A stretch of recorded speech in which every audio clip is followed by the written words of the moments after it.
পিরোজপুরে মাদক মামলায় প্রধান আসামি যাবজ্জীবন এবং দুই আসামির বিভিন্ন মেয়াদে দণ্ড। বিস্তারিত দেখুন প্রতিনিধি মোহাম্মদ মহিবুল্লাহ হাওলাদারের পাঠানো তথ্য ও ভিডিওতে। পিরোজপুরে কাউখালীতে 2022 সালের একটি মাদক মামলায় আদালত প্রধান আসামিকে যাবজ্জীবন কারাদণ্ড এবং আরও দুই আসামিকে পৃথক মেয়াদে কারাদণ্ড দিয়েছেন। মঙ্গলবার দুপুরে জেলা ও দায়রা জজ মোহাম্মদ মুজিবুর রহমানের আদালত এ রায় ঘোষণা করে।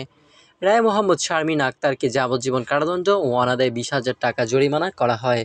মেহেদী হাসান মুন্নাকে 1 বছর 9 মাসের কারাদণ্ড ও অনাদায়ে 3,000 টাকা জরিমানা এবং ইকতার জাহান তিশাকে 1 বছর 6 মাসের কারাদণ্ড ও অনাদায়ে 2,000 টাকা জরিমানা করা হয়েছে। এ মামলায় আরও একজন আসামিকে খালাস দিয়েছেন আদালত। রায় ঘোষণার সময় 3 জন আসামি আদালতে উপস্থিত ছিলেন। 2022 সালের 2 ফেব্রুয়ারি মাদকদ্রব্য নিয়ন্ত্রণ অধিদপ্তরের একটি দল কাউখালী শিয়ালকাঠি এলাকায় অভিযান চালিয়ে 8,500 পিস ইয়াবা এবং 2,04,500 টাকা সহ 3 আসামিকে আটক করে। পরে একই বছরের 13 ফেব্রুয়ারি অধিদপ্তরের পরিদর্শক বদরুল হাসান বাদী হয়ে তাদের বিরুদ্ধে মাদক মামলা দায়ের করেন।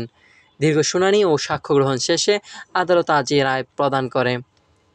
পাবলিক প্রসিকিউটর আবুল কালাম আকন বলেন, মামলার প্রধান আসামিকে যাবজ্জীবন ও অন্য দুইজনকে দণ্ড দেওয়ায় রাষ্ট্রপক্ষ খুশি।